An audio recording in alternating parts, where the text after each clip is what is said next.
Before jumping into the next section of solving rational equations, we want to spend a little bit of time reviewing the operations on rational expressions, because these are some operations we'll have to perform a lot in the coming section. So today we're going to focus specifically on the multiplying and dividing steps.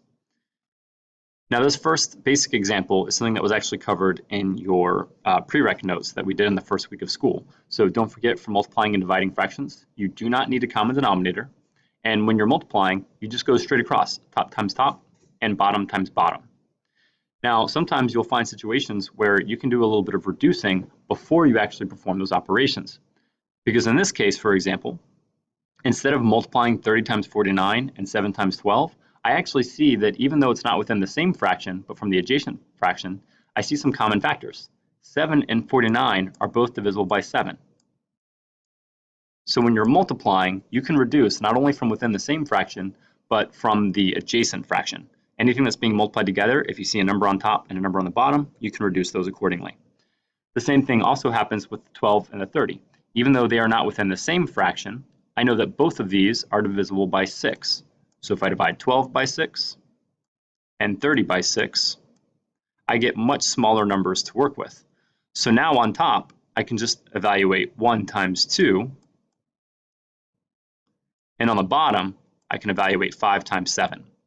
So basically, we've done the reducing of the fraction before we actually multiplied the numbers out, which should make it a lot easier to determine your answers.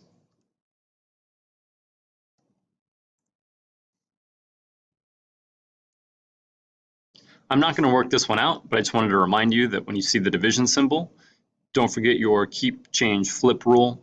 Division basically means you're multiplying by the reciprocal. So instead of 9 over 14 divided by 27 over 7, think of it as times 7 over 27. Flip those and then do the same thing we did on the last example.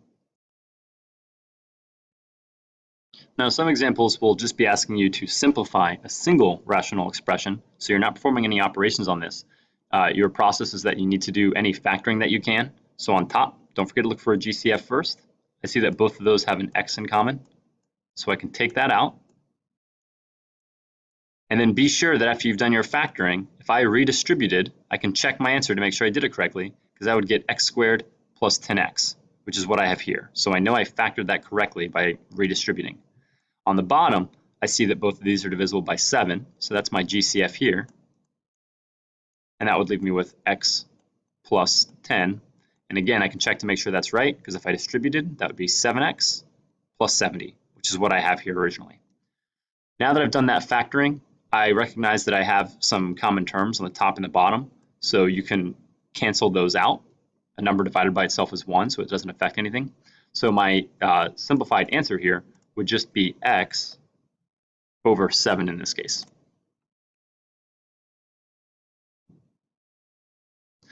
The last example is not very different from what I'm seeing here. Now they're asking me to multiply two fractions together, but then do the exact same thing. Just simplify whatever you have when you finish. So in this case, I'm going to do any factoring breakdowns that I can. I'm going to try and make terms match, because on top, when I multiply straight across, I'm going to have x minus 4 times x plus 5 in a single fraction over x squared minus 25 is the difference of squares, so I can break that down as x plus 5, x minus 5.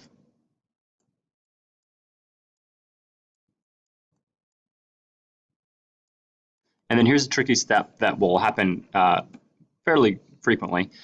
I noticed that the 4 minus x and the x minus 4, they seem very similar. And in fact, they do have something in common. All that's happening is the positive x has become a negative x, and the negative 4 has become a positive 4. Now they switched the order, which made it look more different than that, but all they've actually done is change the signs on this. So if I factored out a negative 1, and I'm going to factor that all the way out front so I don't confuse it with a subtraction symbol in between, if I took that negative out, that would change this back to be a positive x and a negative 4. So look for that. When you see two terms that seem very similar, but they just have a different sign, you can take the negative out of that factor, and then I'm just writing it all the way at the front so that I don't think it's a subtraction sign in between these two binomials here. So now I do have a matching thing on top and bottom, x minus 4. So I can get rid of those. And I also had this other matching term, x plus 5 and x plus 5. Now don't forget, when you were performing these canceling operations, what we're actually doing is saying x plus 5 divided by x plus 5 is 1, because a number divided by itself is 1. So when everything cancels out on either the top or the bottom, I just want to emphasize that this does not leave behind a 0. Since a number divided by itself equals 1, it leaves behind a 1 in this case. On the bottom, I had one thing that was not canceled out, and that's x minus 5.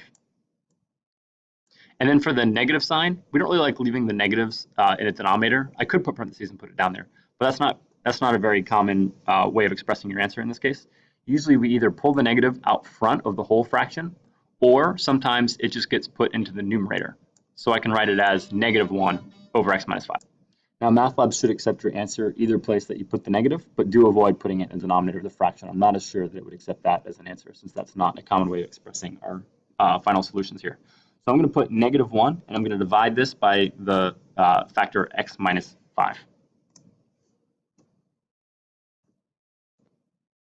So that's all for our notes and quotation marks. Again, this wasn't a new concept we were trying to express. This was just to help you remember some of our important techniques for factoring and canceling things out when you perform operations on fractions.